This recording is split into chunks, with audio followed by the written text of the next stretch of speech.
guys, Sunny here from Sunbros, and we're here to cover the brand new patch coming out today on Arena Valor, the January patch notes. I'm here with Pistol Pete. What's going on, Pistol? Hey, what's going on, man? Not much, man. We're just going to go over the patch notes and give our take on it so you guys know what is coming up whenever the servers do come back online. Or if they already did come back online recently, you'll know what is going on in the game because a lot of things have changed. First, let's discuss some of the opening things that we've got going on here. First, we have the peripheral system optimization. So they've revised the match results interface. So they cleaned it up and sorted the information display rows, which is kind of cool. The match results, let's say they've resulted the like interface. So display of likes is more intuitive to players. That's just all quality of life stuff. Nothing crazy for gameplay performance. They've had a revision of favorite heroes interface for a number of matches and win rate of each hero. Standard mode will be the only recorded data now for 5v5 and ranked matches, so that you are not seeing like heroes that are played a lot in 1v1 or 3v3 or other game modes in those data. So that's actually really cool. Teammate info display. You tap the avatar of a teammate in the hero menu to view the data of the classes that your teammate has used, which can be helpful. Feature to pin heroes to the top of the list. You can choose heroes to pin to the top in the hero menu. That's actually really nice. You hear that? That's that's super helpful because it's right now it sorts obviously by most played, so you can change it to sort by choosing who's at the top, which is really helpful. I think helps you choose the heroes that you're looking to play right then more often. I think. Feature to give likes on the match result page. After viewing the battle stats, you can now give players or the opponent's likes. So instead of doing it before you get to see all the stats, you can check it out and decide really smartly whether you want to give likes or not. Tutorial added for the Zennial Codex. That's probably a good thing. Just a little more information. Hero win rate revision. When choosing heroes, the hero win rate will now only show data from standard mode instead of all modes. So 5v5 games. Players can choose to only see win rate of the 100 most recent ranked matches, which I actually really like that. What do you think about that? I think that's more relevant, especially like if it allows you to do it in ranked matches. That's a lot more relevant than some of these goofballs who just play the most current hero. Yeah, because you're going to be messing around a lot on casuals even. I mean, I wish you could choose like casuals or ranked. I hope that's an option, but I understand the rank thing because that's what you're playing most seriously, and that's the stats that matter most, I think. Absolutely. Optimization of skin display when choosing heroes. When choosing heroes in the various modes, once a player chooses a hero, the hero avatar and the skin are both displayed for the hero, so you know which skin. It's just, we don't know what that's going to look like, but it's going to make it easier to choose skins, it sounds like. When entering the battlefield, your players equipped with dance animations will dance. And then when you win, after the winning team destroys the enemy score, when the core destruction animation is displayed, the preferred dance animations of all heroes on the winning team will be played, which is cool.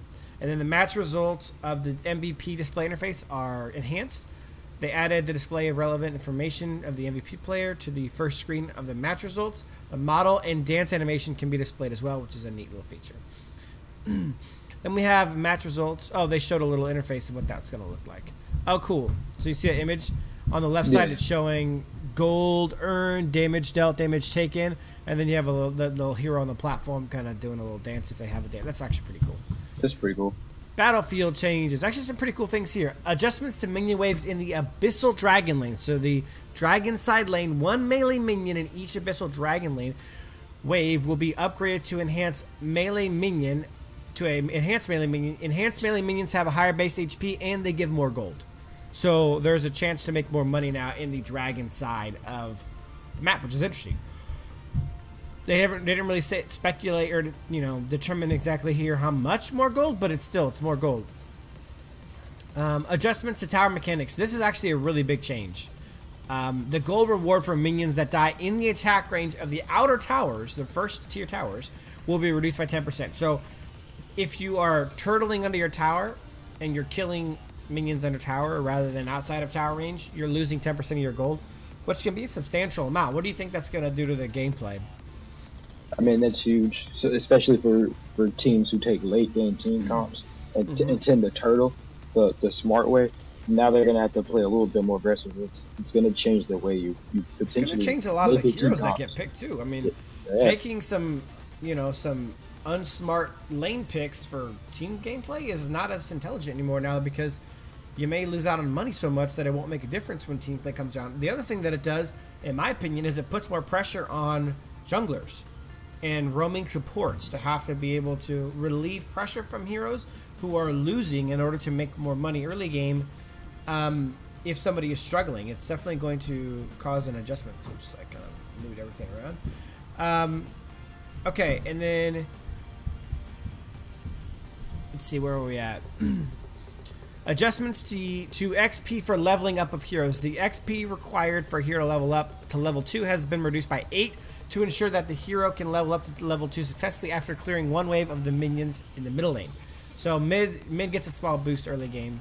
All mid players do, which is interesting. Probably for the best, to be honest. Minion wave and Drake movement speed has been increased. Initial movement speed is 300 and increased by 25 each time at 6 minutes, 10 minutes, 14 minutes, and 18 minutes. So, well, the minion waves and the Drake are going to move a little bit faster as the game goes on, which is good if you're trying to end late game. It's going to be easier. Other adjustments: the duration of the Enraged Abyssal Dragon buff. That's actually a pretty interesting one. The buff for Abyssal Dragon and Dark Slayer is increased from 90 to 120. I don't understand what buff for Dark Slayer they're talking about, though. Do you have any idea what that might be? When you get Dark Slayer, if I'm not mistaken, that also increases the speed of the minions. Okay, so that's just okay. So that's it. I mean, that's simple and easy. I thought they were talking about like a buff to the heroes, which is obviously not what they're talking about. So that's interesting. Nothing crazy. And then let's go ahead and go down to hero balancing changes now. Here's the image of the things. Here's the heroes getting buffed. And then there's the heroes getting nerfed and the heroes getting revamped. So let's take a look and see hero by hero what's going on. What we're going to do is we're going to talk about it. We're going to determine whether it's a nerf or a buff. And then we're going to kind of give a rating of 1 to 10, how severe of a nerf or buff it is. And then kind of discuss any potential changes to the level that hero might be on now as opposed to where it was before. So first off is Annette. She's getting a pretty decent nerf, I think. So first thing is they're reducing the damage, the base from 65 to 55 on her first ability, and they're upping the cooldown by a second across the board. I mean, you play some support, Pete, obviously, and you play some Annette. What do you think that's going to do to her? Well, especially since they're upping the cooldown. I mean, it's definitely a nerf easily. I don't think it's going to be one where she's not played. Like, it's just going to take her completely out of competition. She'll still be played, right? Especially by skillful Annette. And then the second ability's passive is cooldown. It's going up pretty substantially from 45 to 60 seconds. So overall, she's getting nerfed. I think at a scale of 1 to 10, I'd say it's maybe a 1.5 to 2. It's nothing crazy. Maybe 2.5. Right. The cooldown, I mean, any increase in cooldown is a big deal. Shouldn't be minimized. Maybe like a 2.5, and then I don't think it really changes her place in the tier list right now. I think she's probably still mid to upper tier. What would you say? I agree. I'm thinking along the lines of about 2.5, 3. Mainly because she still has that in her passive that that 1 can get reset if you hit that 2. So what do you think about? What do you think about? So is that what the cooldown is for on Annette? The 45-second cooldown? I mean, for the ability, I'm pretty sure that's exactly what that is. Okay, so.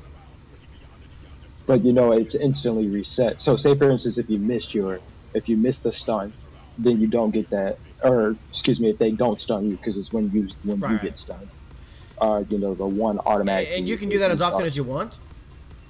As if you get stunned. Now, if you don't get stunned, then you're waiting on the actual cooldown. I guess and excuse us because we don't have the game. The game is shut down right now, so we don't have a way to get into it. But I'm trying to figure out what the passive of the second ability is. That just got the cooldown increased. Do you have any idea what that is off the top of your head? No, not off the top. We'll take it out afterwards. Anyways, it's either way. It's not a massive game changer. So, we'll Annette. She's still in the same place she was before. It's a small nerf. I don't think it's anything substantial. Next, we're on to Ignis, who is, let's see, his passive, Sacred Flame. So this is an interesting one. So they're making him a little bit less tanky. And actually, this is actually a really big decrease. Now, let me get my phone out and give you guys a good idea of exactly how much this is. so we actually know numbers wise. So the base is going from 120 to 100. Okay, so before it used to get 8 times 15 is 120 plus 120. Let's say you built up, so that's 240. Let's say you built up 1500 AP on Ignis, which isn't that hard. 1500 AP times 0.3 plus the 240. You're looking at a heal of 690. So the HP that you recover when the mark is triggered, you were getting before. You could heal like around 700 HP, which is a lot. Now it moved down for 5 times 15, 75 plus 100. So 175 and then times 0.5. So it went from about 700 to about 400. So the healing he gets from getting his passive, the mark triggered, has gone down in almost in half, which is not like game ruining for Ignis, but it's definitely that's not like a massive nerf. I think that's a really solid balance. What do you think?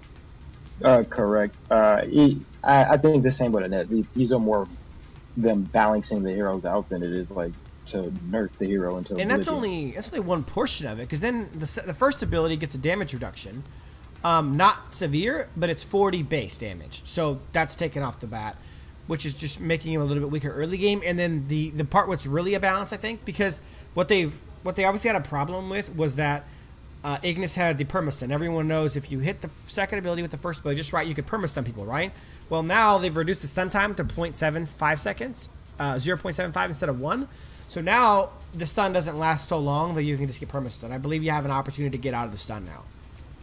You have a quarter of a second to get out that you didn't have before, which is enough for any good player to get out of the stuns. So Ignis he's still gonna be strong. I'd say overall on a scale of 1 to 10, the nerf is probably a 3.5. Maybe 4 tops. I don't think he's like, you know, quadruple top tier. I think he's still top tier mage though. Easily, I agree. I say about a 3 on the nerf. It's more of a balance to him. I believe when they originally buffed him, they buffed him too much, and I mean it shows he's probably pick ban 100% in rank right now. Right, and that's the opposite of what they want. That's not what they're shooting for when they do a buff. Exactly.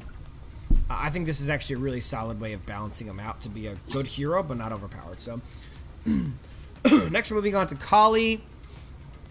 All right, they changed the speed of Kali's passive. So Kali's passive is she gets the piercing auto attack. They changed the speed of it from 20 meters a second, 25 meters a second, which is just a really small buff. We're not even going to cover what that means for Kali. It's minuscule in the grand scheme of things. And then Natalia gets 2 buffs to the range of her first and second ability, from 9 to 10 meters on her Arcane Spirits, and from 8 to 9 meters on her Arcane Nova. I actually think this buff is, I'm going to say this buff is actually like a 5.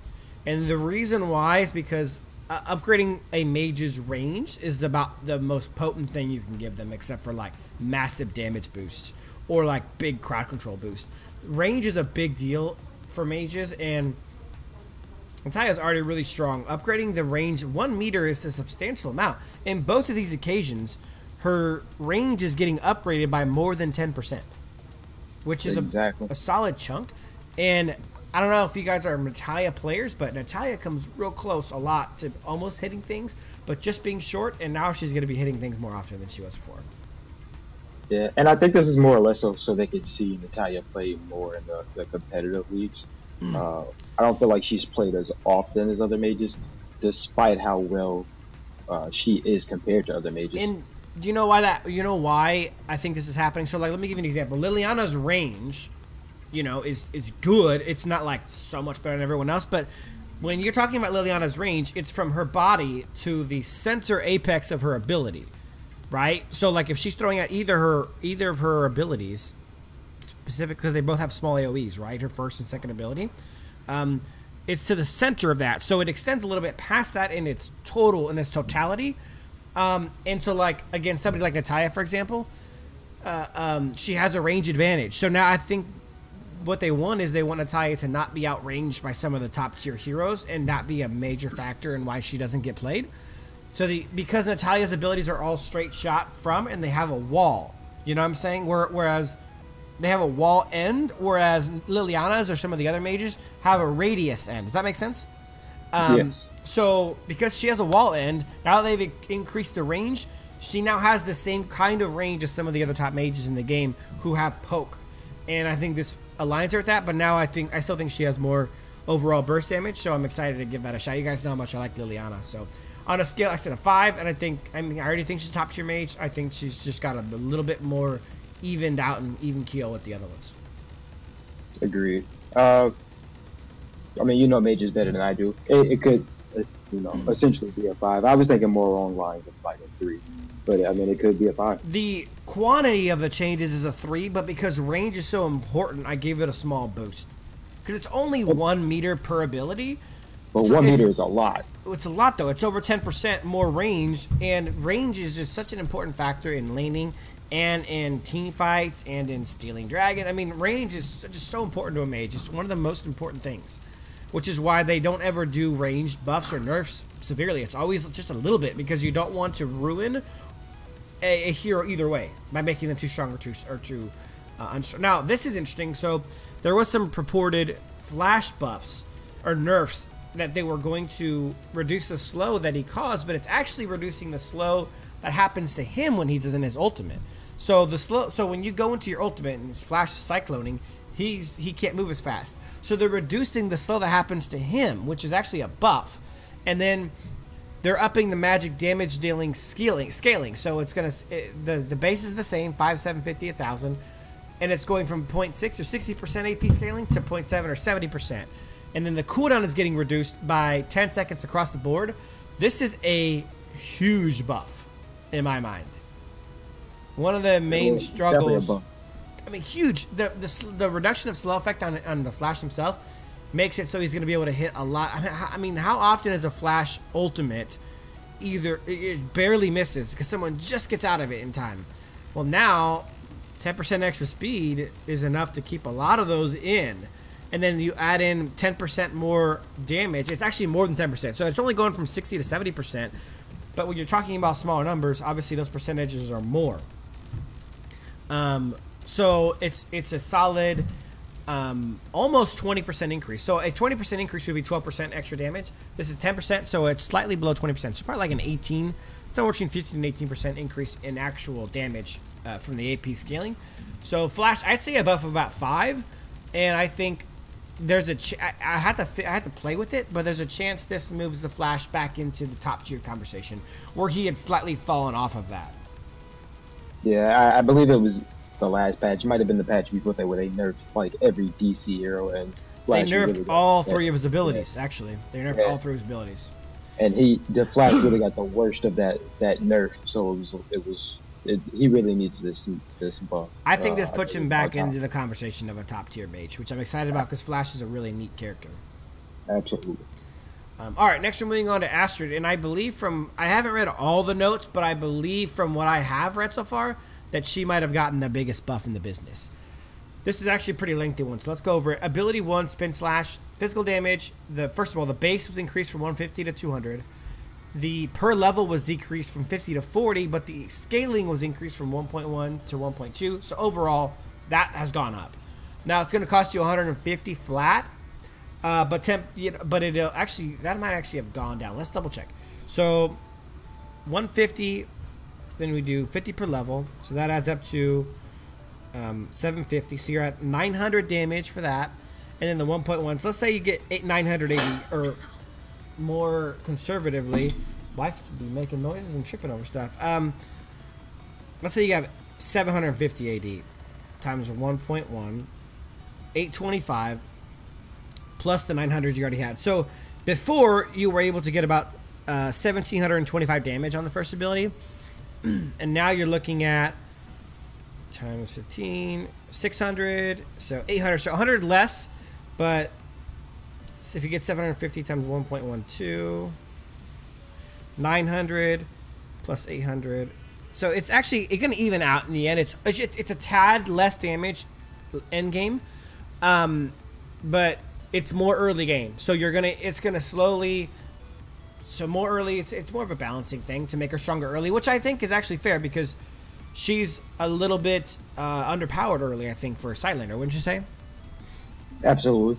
I mean, she's definitely fallen off since the last couple. But this is where it gets nuts, okay? The attack speed increase you get from hitting your first ability is increased from 20% plus 4 per level. So, just to be clear, that gives you 80% attack speed boost, okay, when you hit the target. Now it's 30% plus 6% per level. So it goes up to 120. So that's a legit 30% increase in the attack speed you get from 80% at level 15 to 120. So 120% attack speed is legit. That's nuts, man. So I think this might actually change the way that Asteroid gets built a little bit. It's just a huge increase, man, and I think it'll definitely make me think about how to build Asteroid once I get a feel for how these changes work. But that first one makes me rethink a little bit about it. Then we have second ability, Fearless Charge. So the first one is a spin attack. Second one is Fearless Charge, where she dashes at the target. They added the attack speed bonus. I'm assuming that means it will be applied to the charge speed of the next normal attack. So I think that the more attack speed you have, the faster she charges with that second ability. So that's just that's probably should have been there from the get-go. You know what I'm saying? Right. And then lastly, her ult got buffed. So before, to stun somebody, she had to have less than 60% HP. Or no, sorry, she had to have less HP than the target. And then the conditions to trigger Slay, which causes it to be true damage, where that the target has to have the same or lower HP than you. So you, if you had more health, or no, sorry, if the target had more health, target has a higher HP percentage than you. If the target had more percent health, then they got stunned. If the target had the same or lower health, then they got Slay, which is true damage. Now it's if you have less than 60% HP. Boom, stunned. So if you have less than 60% stunned, and if they have less than 60%, then boom, true damage. Now you can. Now I have to confirm by trying it out, but the way that sounds to me, Pete, and tell me if I'm wrong. If you and the target are below 60%, then you will be able to stun and do true damage. I mean, that's what it sounds like to me. Because before it was built in a way that you couldn't do both at the same time. It was one or the other. That is going to be absolutely nuts. I mean, I can't be the only person who thinks that's going to be nuts. No, that's a game changer right there. So, the other thing is the mechanic that reduces the cooldown of the passive ability when it hits enemy heroes. It used to refresh the passive immediately. Now it's going to reduce it by 3 seconds, which probably helps because the passive is what the shield that she keeps getting. Now, yeah, I mean, it's crazy. So many, like, I'm just thinking, as soon as both targets drop below 50% and you pop your ult, bam, stunned, true damage, and then you freaking hit your first ability, then you get that attack speed boost and you're going to town. 120% attack speed is a lot. And if you build even one attack speed item, you could easily be near max at the 200% attack speed maximum. I'm excited to play some Asteroid Jungle. And now, here's the other part. The maximum damage against jungle monsters is increased to 2,000. So now you can do a ton of damage with your ultimate. So that makes stealing Dragon in Darkslayer with her an absolute dream. Because remember, what happens to her when she gets her ultimate? She's immune to damage and crowd control. Oof. She's untargetable. So now stealing a Dragon or a Darkslayer, you can't be hit, and then you do up to 2,000 damage. Now, that is a very, very useful stealing tool. Even if you're just freaking playing side lane and you walk over to blue buff that the enemy's getting and you just ult it, bam, you steal the freaking blue buff and walk away like nothing happened, giving the other jungler the middle finger. That is a potent tool for stealing jungle and you know, the big monsters, Dragon and Darkslayer. So on a scale 1 to 10, I think this is like a 7 buff, man. Absolutely. Asteroid about to be the new Wonder Woman. Like, I think Asteroid is getting, I think this puts her in the top tier. Now we have to really play with it and see, but I think this really tremendous buffs on her across the board. Agreed. All right, next we're moving on to Ormar. The passive Gut Punch used to have a 20% probability of stun. Now it's to be 40%. So the probability of being stunned by Ormar's passive is double. So I believe now it's any attack, anything that any attack, auto or ability can stun. So doubling that up is a big deal. It makes Ormar a massive CC problem. But they did, the stun time used to vary from 0.75 to 1 second. Now it's fixed at 0.75. Here's the other part though, they nerfed the damage it did. So when the passive used to go off, it used to do 10 to 16% of the target's maximum, or the target's current HP. And then it's going to switch, that's physical damage, it's going to switch to magic damage equal to 3 to 7% of your maximum HP. Now, that isn't an automatic nerf, because it's, I know it's going from 10 to 16 to 3 to 7, but one's current and one's maximum HP, and then one's physical and one's magic. So there's a solid chance that the new magic max HP damage could actually be higher than the physical current because of the way people build armor.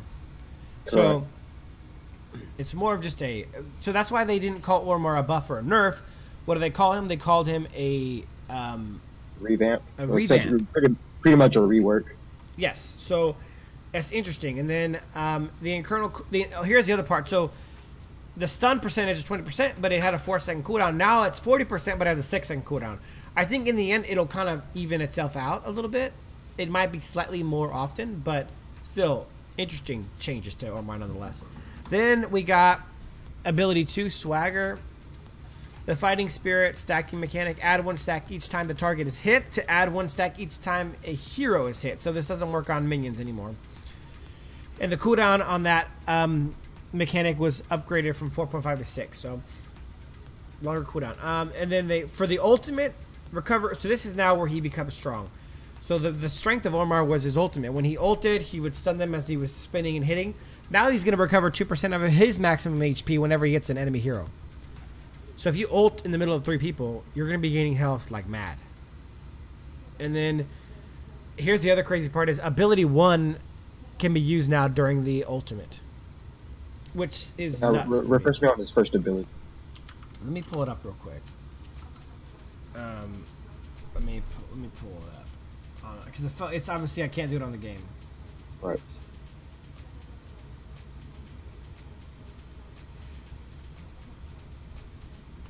Okay, I'm pulling it up right now, guys. Give me a second. So, yeah, because it's important we get this right. And then the cooldown has been increased dramatically. 12 seconds, 11 seconds, and 10 seconds. So, Ormar's currently, let's go to abilities. So, his first ability is it's his dash. His first ability is his dash. Interesting. So, his dash can now be used while he's ulting, which really makes it potent as hell.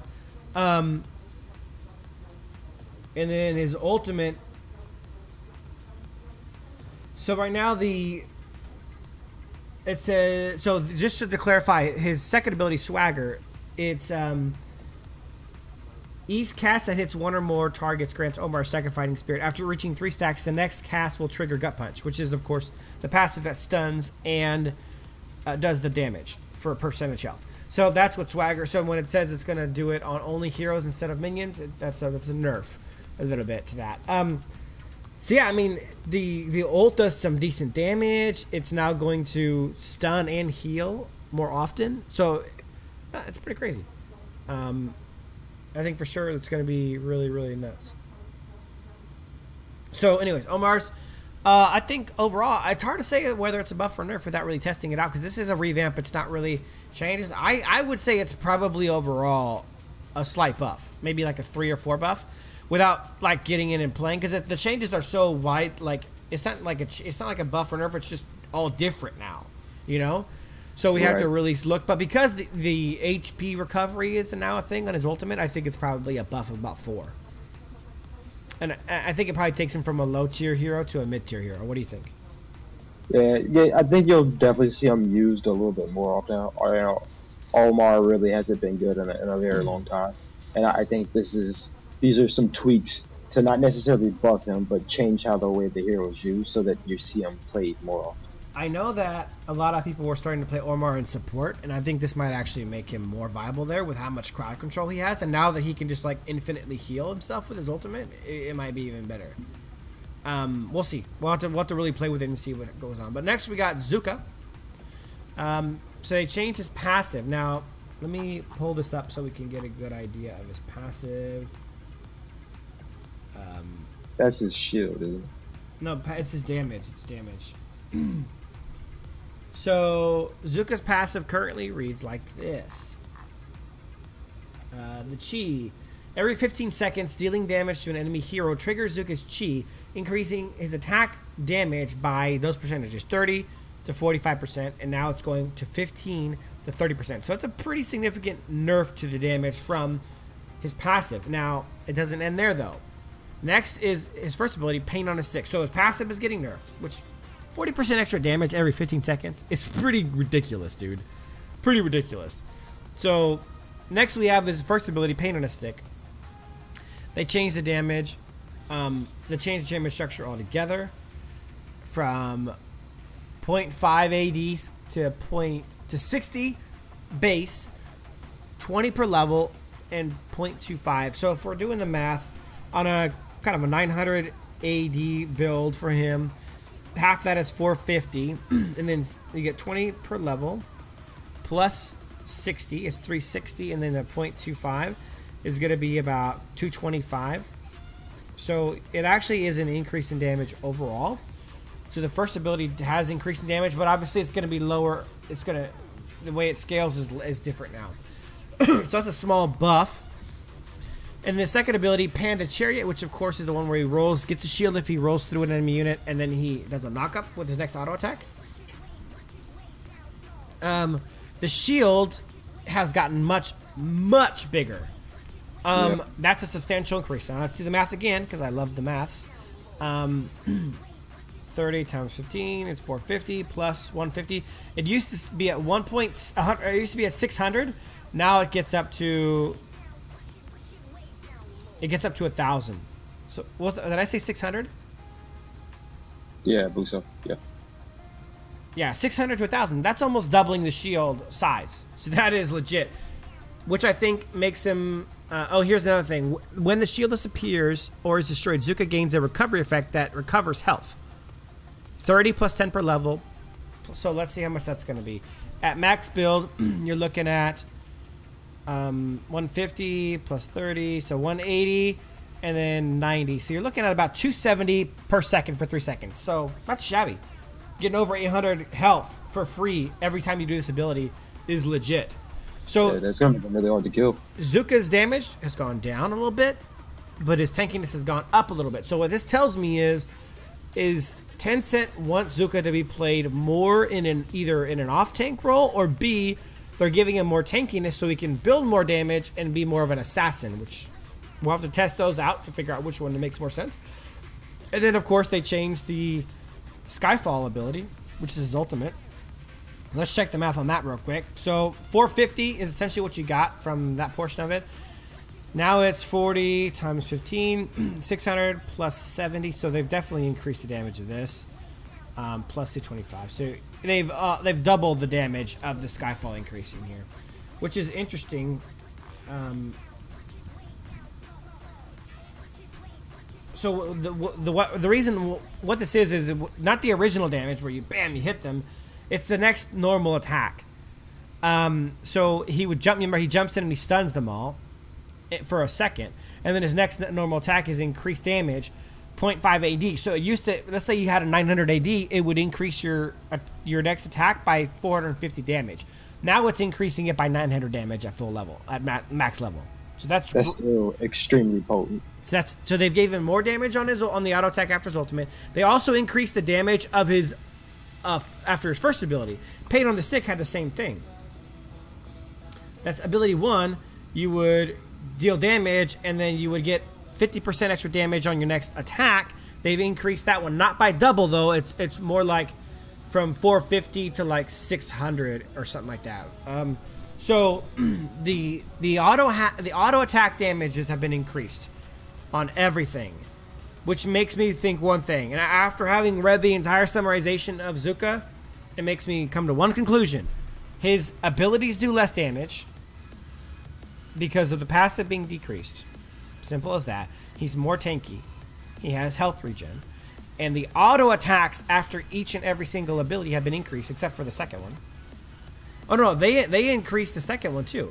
So all the auto attacks after all 3 abilities have increased damage now. To me, that says you need to start building some crit on Zuka, at least a little bit, because those auto attacks are going to be the main source of his damage now. Yep. So super interesting. Next, we move on to Arduin. His growth attack speed has been increased by 1%. Oh, we never talked about how big of a. This is a buff to me. It's a buff. I think Zuka becomes a much more playable hero. Yeah, I'm gonna give it a 5. A 5. I'm gonna give it a 5 as well. I think overall his damage is gonna be higher, and he's gonna have a lot more survivability. So I'm gonna say a 5. I think it does change the way most Zuka players are gonna have to play him, though. To be honest, I really do. So I think it's a 5 change of the buff, and I'm gonna say it makes him more playable in the side lane and more playable in the jungle. Because here's the other thing that I didn't quite touch on that I want to touch on is it makes him significantly stronger early game. And this is what I mean by that. Those enhanced damages going, because think about how little attack damage you have early game. I'm talking about levels 1 through 5. 0.5 AD isn't that much early game. 60 plus 20 per level, level 5, that's 160 extra damage on your auto attacks as opposed to 0.5 AD, which you're not going to have over 300 attack damage that early. Right. Plus it's 0.25 attack damage. So you're really, it's a huge early game damage increase is what that is. But it also is an end game increase in damage. So he just got stronger for sure. Okay, so next is Arduin. So his growth attack speed's been increased. So he's gonna by end game he's gonna have 15% more base attack speed. And they reduced the cooldown of his passive by 15 seconds. So this wasn't the buff everyone thought Arduin was going to get. Remember, everyone was talking about the test servers have Arduin, doubling his healing. That didn't happen. I told you guys to stop paying attention to the test server crap because half of it doesn't end up coming. And I can tell you for a fact, a lot of it this time didn't end up showing up. So on a scale of 1 to 10, this is a 3 buff. And it makes Arduin still a mid-tier side laner. Yeah, I was thinking more along the lines of it too. I mean, it's a pretty substantial cooldown, but I don't think you're gonna see him used any more often. No, I don't. You're right. Probably 2, 2.5, 3, somewhere in that range. Okay, next we're moving on to Roxy. Now this is where I stopped reading him, so I don't know what comes after this. Roxy's passive. The maximum HP required to convert 1 point of ability power goes from 50 to 40. Okay. Interesting. Then Wildfire. Magic damage has been increased just to scaling by 0.02, which is totally insignificant. That's very, very, very, very little. I mean, it's not very little. I shouldn't say that. It's actually more than 10% damage increase for her first ability. So that's actually not nothing. I shouldn't minimize it. The haste percentage of her second ability went up by 5%. The slowdown duration went up. So, I mean, all around buffs, the cooldown has been reduced. And then, of course, Agony's Grasp, which is her ultimate. The cooldown has been reduced for that. I mean, certainly it makes her more playable, but I still think she's more of a one-hit wonder. If she doesn't hit her ultimate, she's pretty much useless. Agreed. She has more chances to hit it now, and she has more chances to do more damage when she hits it, but still. If you just know Roxy's on the other team, like a Grack, and you just bait out the ult and you dodge it, it's hard to really call Roxy a big-time player. Overall, it's a buff of about a 3. But I still think she's still low to mid-tier tops. Any thoughts? Yeah, like it's no different than Arduin. You're not gonna really see her used much any more often, even with this buff. I mean, it's a solid buff. I say 3, but you're not gonna see. It's not anything crazy. Yep. All right. Next we have Richter. The growth max HP has been increased by a pretty substantial amount, 25. First ability, Jungle Strike. They have given him a change to it, an overall buff, I think. So less early game damage, but overall a buff in his damage from his first ability. From the charge portion of it and then the slash portion of it, they have actually decreased the damage. Oh, no, they've increased the damage of that as well. So he's got a small decrease in early game damage, but an increase in late game damage. The knock-up time when in brush mode has decreased from 1 to 0.75, and a proportion of damage based on the target's HP when in brush mode has gone down from 10% flat to 5 to 10%, depending on what level the ability is upgraded to. The cooldown is also 9 static, from 9 static to 8, so literally just a 1 second late game. Overall, that's a buff to his first ability, I think. Overall, and then the second ability's cooldown has increased from 3 to 5. So I think nothing super substantial. I think it's probably a small buff to Richter. Maybe. Kinda. But the knockup is reduced. It's kind of like more of a balance like than a balance, anything. Yeah, it's a balance. Okay, so Richter hasn't changed much. It's just different. Then we go into Amelie. They increase the magic damage she does with her ultimate at level 2 and 3.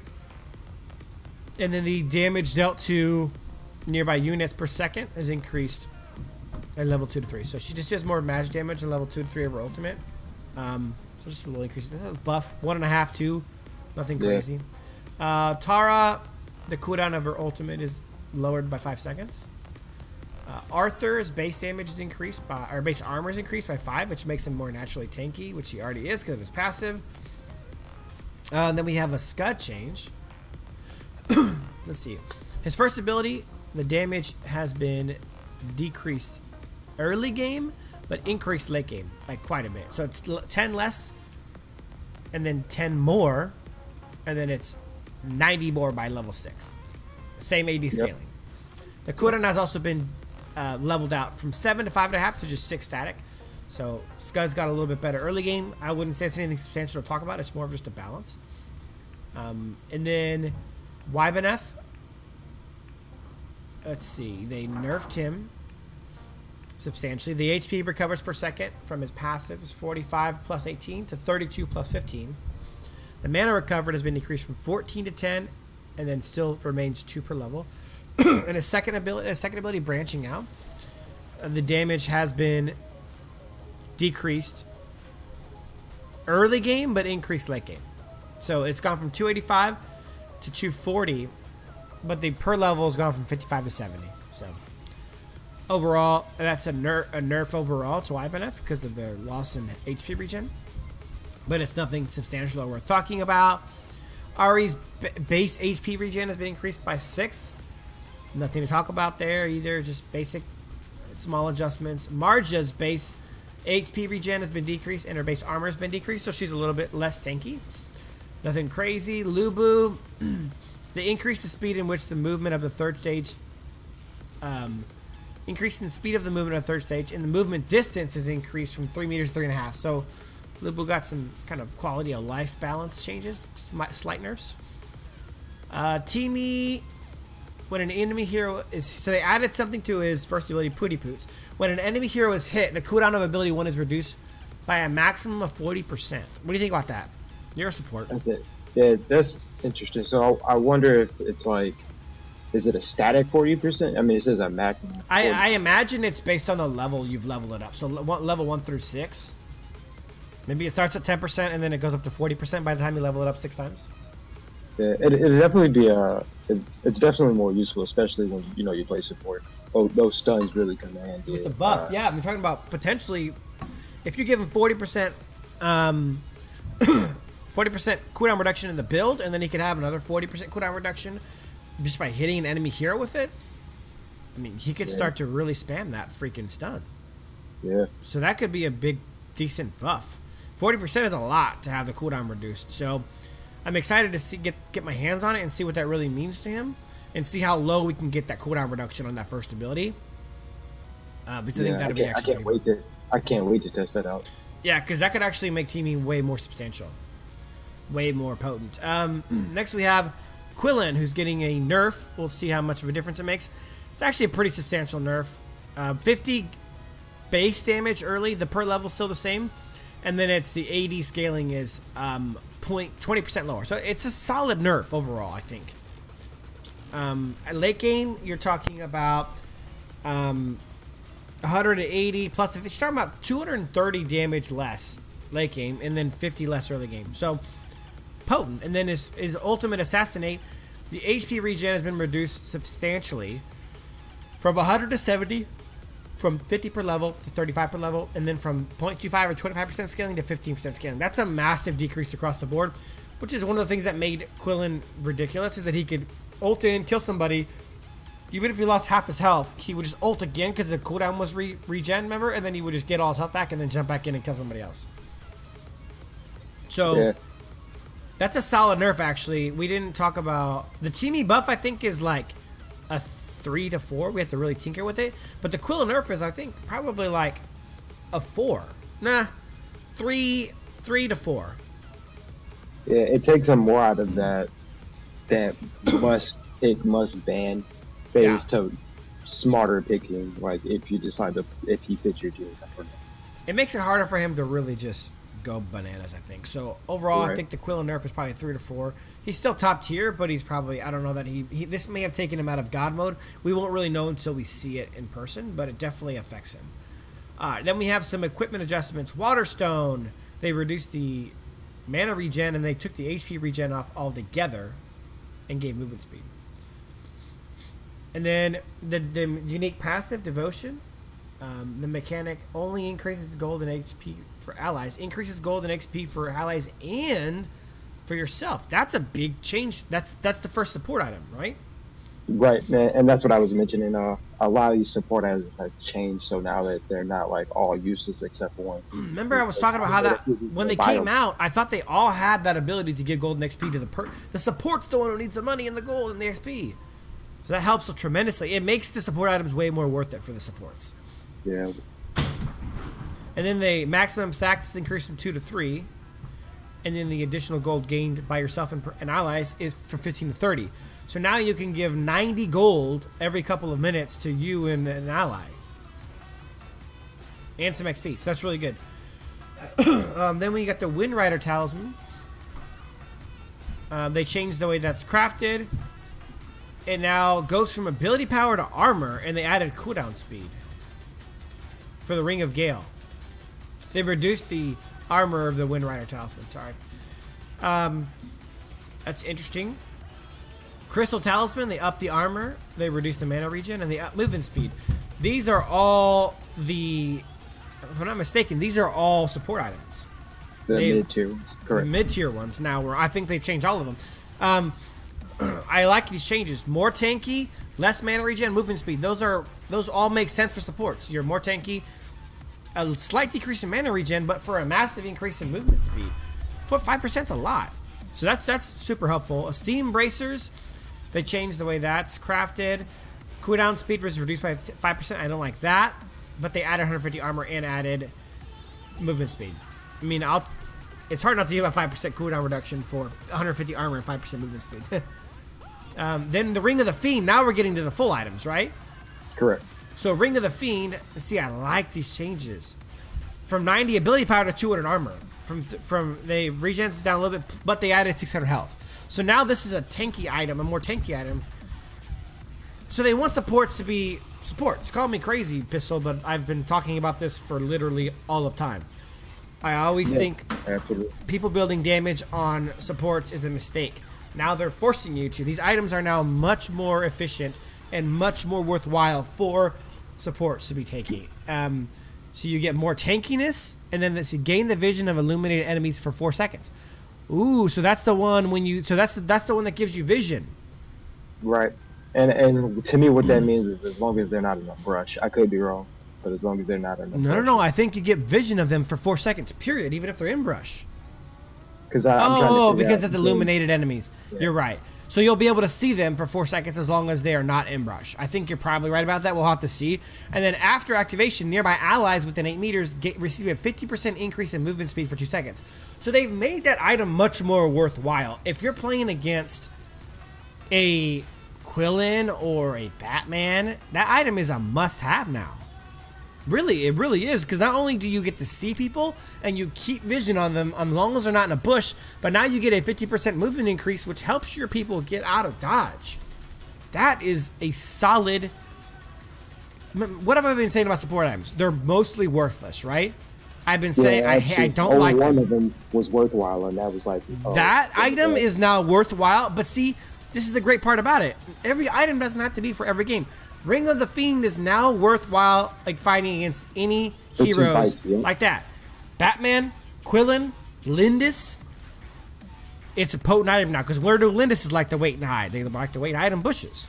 You won't get to keep vision on them probably, but you'll be able to see them. And you're telling me if a Lindis is about to jump on you and you give your mage or or your marksman or your assassin 50% increased movement speed, it might not help them get out alive. I would argue with them about that one. That's helpful. Well, if you're close enough, if I'm not mistaken, you will be able to see the Lindis even if she is in a brush. Well, you will originally, but I don't think you'll get 4 seconds of continual vision. You know what I'm saying? Well, but we got to test it out. We got to test it out for sure, because we might. You never know. All right, next is Tide Collars, Mark. 50 more armor, less mana regen. See, I like that. Mana regen on a fully built item isn't that great, because that isn't something that mana regen isn't really that big of a problem late game. Movement speed is added on. HP regen is given on. So that makes Tide Collars Mark. Tide Collars Mark was the one that we pretty much all agreed was the one that was useful, right? Right, the second one, yeah. So they've buffed that one to give movement speed, HP regen, and a little bit of armor. 50 armor. I mean, that's a better item. Next, we're on to Purifying Bracers. Purifying Bracers, okay. They changed the way it's built. It has 100 more health. It has 200 armor, just straight up, 5% movement speed. It says, remove the control effects on one nearby ally hero. Remove the control effects on all nearby allies. Pete, that is nuts. Hey, man, I told you before we started discussing this, the support items are game changing. Okay, so increased movement. So they removed the increased movement speed of friendly units by 30% and gaining immunity to slow effects for 2 seconds. But they added, even before purchase of jungling equipment, the stacked layers of passive ability while they're recorded. After purchasing level 2 or 3 jungling equipment, the buff corresponding to stacked layers will be received. What? That must be in the wrong spot. I think that's in the wrong spot. I remember reading the patch notes and I was like, what is this? That must. I think that's supposed to be in Mr. Stabby. Yeah, since it's the very next item. Yeah, I think so. Because that Stabby's a jungling item. No, that's Chognar's ultimate in an item. That's nuts. That's legit. Okay, so then we got Mr. Stabby. This is now my expertise here. Increase to own attack damage from 3 to 2. Maximum stacks from 15 to 20. So, let's see. These obviously will change all the items. So let's see. So let's see what we get max level here. So this obviously decreases the potency at the early stacks. But so 15 times 2, so we're starting with Whispering Wind, is 30. Now it goes to 1.5 times 20, which is 30. So it's the same end result. It just takes longer to get there. You know what this does, though? Wait, no, not for Soul Reaver, though. So Whispering Wind still ends up at 30% attack speed. Soul Reaver get a buff. 3 times 15 is 45, but 2 times 30 is 60. So that's a nice... Look, Soul Reaver just got a lot better. So now Soul Reaver goes up to 60 attack damage. On top of the 60 it has, up to 120, making Soul Reaver awesome. Next we have Loki's Curse, which got a big buff. That's a big one. So it used to give you 120 ability power, and now it gives you 180 ability power. Those are both potent buffs for Loki's Curse and Soul Reaver, man. I like them a lot. I like those a lot. I mean, I'm a jungler. What does that mean, Pete? It means my job's to jungle. Okay? This is going to negatively affect junglers who don't understand to always be farming, to always be getting the jungler, to always be doing their jungling job along with ganking and getting objectives, right? This is going to negatively affect the bottom tier junglers, but it's going to help the top tier junglers like myself who can clear and clear and clear. And then Leviathan has been changed also. It's more stacks, and that's also an increase. It went from 70 times 15 for 1,050 to 50 times 30 for 1,500. So that's a 450 health increase. Oh no, here's Scorching Wind. I wasn't looking at the last item for winning. Yeah, okay. So Scorching Wind is the attack speed one. That also got a buff from 30% to 45% attack speed. So the all for me, I'm happy about that change. I think it makes sense. It makes you better late game. A little bit, maybe not quite as good early game, but it depends on how fast you farm stacks and how efficient you are at jungle farming. So for me, because I'm very efficient in jungle farming.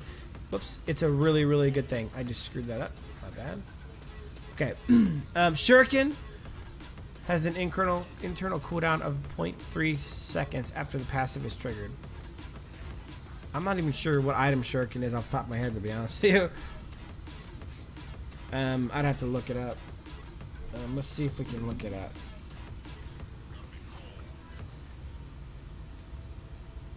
Alright, let's see.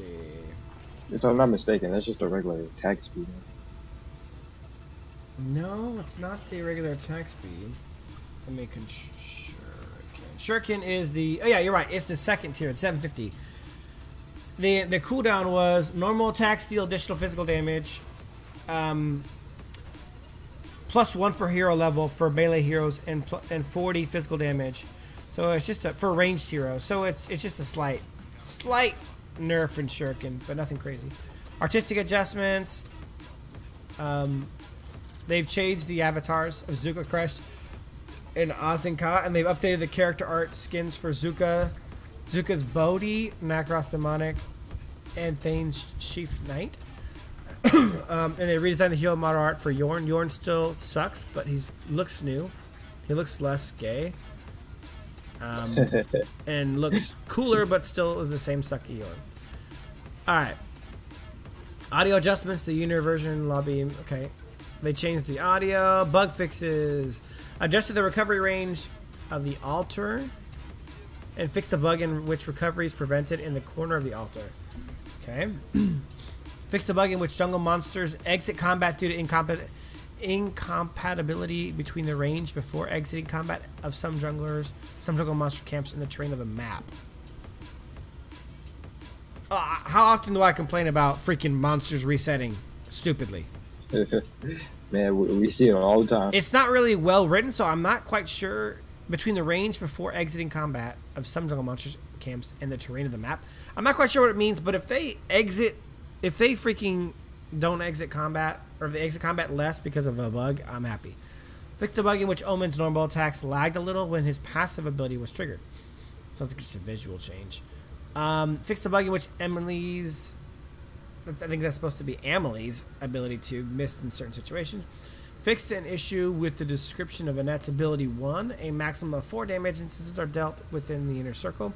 Fixed an issue with the description of Marge's passive. Fixed a bug in Murad's ultimate could be abnormally unlocked. Cheating Murads. Fixed a bug in which the prompt icon for Pura's passive displayed wrongly. Fixed a bug in which the damage of Yorn's second ability did not trigger consecutively sometimes. And they fixed a bug in which the indicator of Trelana's ability 2 did not match the actual range. Alright, folks. There it is. You have all the patch changes and mine and Pistol Pete's thought on them. I hope you guys enjoyed the video and learned all about what's coming up in Arena of Valor today. Thanks for watching, guys, and as always, till next time.